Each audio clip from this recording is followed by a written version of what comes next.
L'Ecclésiaste, chapitre 6. Il est un mal que j'ai vu sous le soleil et qui est fréquent parmi les hommes.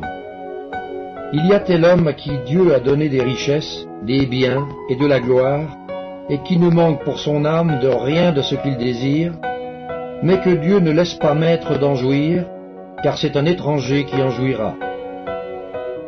C'est là une vanité et un mal grave. Quand un homme aurait 100 fils, vivrait un grand nombre d'années, et que les jours de ces années se multiplieraient, si son âme ne s'est point rassasiée de bonheur, et si de plus il n'a point de sépulture, je dis qu'un autre que lui.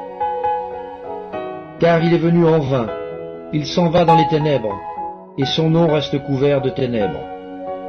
Il n'a point vu, il n'a point connu le soleil, il a plus de repos que cet homme.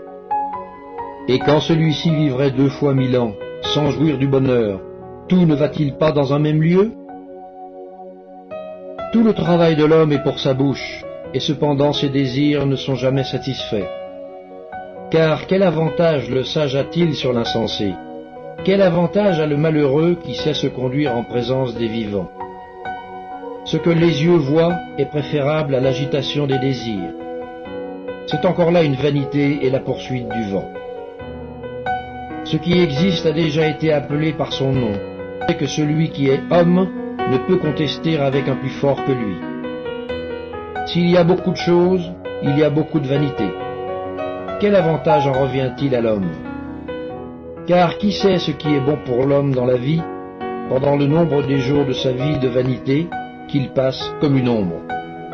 Et qui peut dire à l'homme ce qui sera après lui sous le soleil?